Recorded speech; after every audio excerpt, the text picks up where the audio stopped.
Aku dan Winarsih menikah 8 tahun yang lalu saat aku masih bisa bernapas lapang karena sudah punya pekerjaan tetap.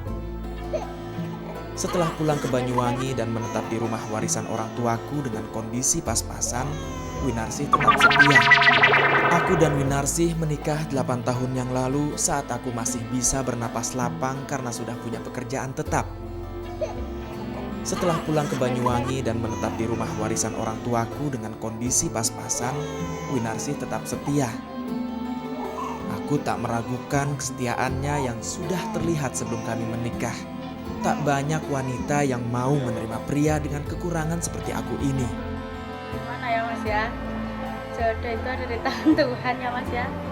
Jadi ya saya menerima apa adanya. Ibu nggak pernah mikir atau apa? Enggak pernah menyesal, enggak pernah minder saya.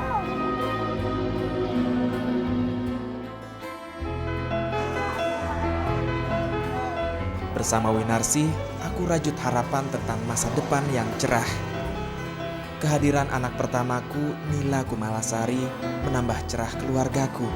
Sempat terbayang cemas kala aku teringat cacat turunan dalam keluargaku. Syukurlah Nila lahir tanpa kurang suatu apa.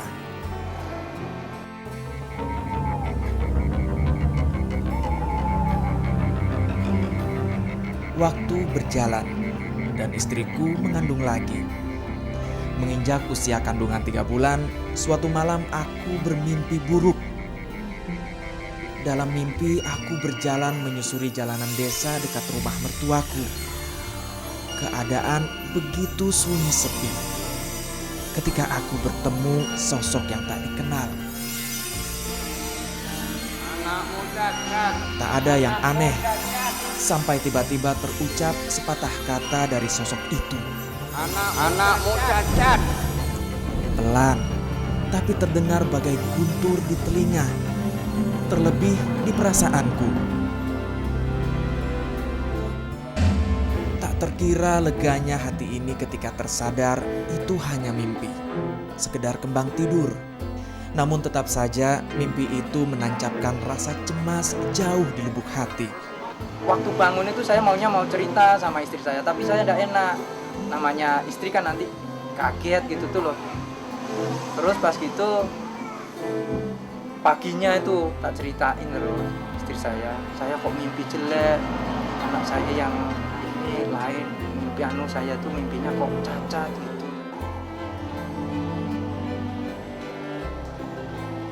Mimpi itu pun terkubur dalam ingatan sampai pada pertengahan Agustus 2006 saat anak keduaku lahir. Jantungku terpacu lebih kencang kala istriku sempat ditolak oleh 2 orang bidan. Alasannya, tekanan darah Winarsih meninggi saat itu. Detak jantungku menjadi bertambah kencang ketika teringat olehku cacat turun-temurun di keluargaku, juga mimpi setengah tahun berselang.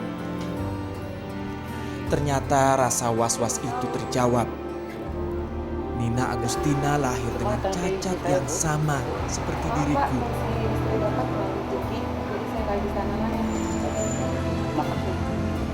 Ya mudah-mudahan aja jangan kayak saya, harapan saya gitu. Cukup dengan saya aja keadaan kayak begini. Tahu-tahu pas lahir anak saya ya begitulah. Terus saya itu udah langsung nangis ya. Kakak saya nangis, nangis. Ya Allah, aku tak tega mengatakan kondisi Nina pada istriku. Ya, Winarsih memang tak tahu keadaan Nina saat dilahirkan. Menjelang pulang dari rumah sakit, barulah ia bisa menatap putrinya yang lahir cacat. Tak kuasa aku memandang kesedihan di raut wajahnya. Untunglah, kesedihannya tak berlangsung lama. Istriku akhirnya bisa berdamai dengan kenyataan. Saya itu sih berharap anak-anak saya kondisinya jangan seperti bapaknya. Ya Mas. Tapi Tuhan itu telah mempunyai rencana lain buat anak saya dan bagi saya. Jadi saya yang menerima apa adanya sebenarnya. Saya ikhlas menerima anak saya dengan kondisi seperti ini. Karena semua ini sudah pemberian Allah ya Mas ya.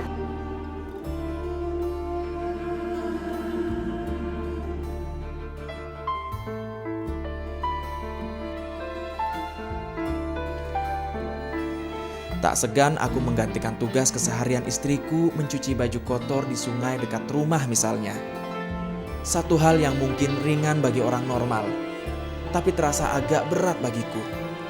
Maklum saja, tanganku tak bisa menggenggam kuat dan aku harus pulang pergi menempuh jalan aspal tanpa alas kaki. Tak banyak yang bisa kulakukan dengan keadaanku yang seperti ini. Yang pasti ada 2 buah hatiku yang harus kurawat. Khusus untuk Nina, anakku yang berjari 31, aku berharap kelak anak perempuanku ini bisa memakai sepatu agar tak rendah diri dalam bergaul. Umpamanya kakinya kan 8, itu kira-kira bisa apa benda itu potong umpama yang 3 itu supaya bisa pakai sepatu.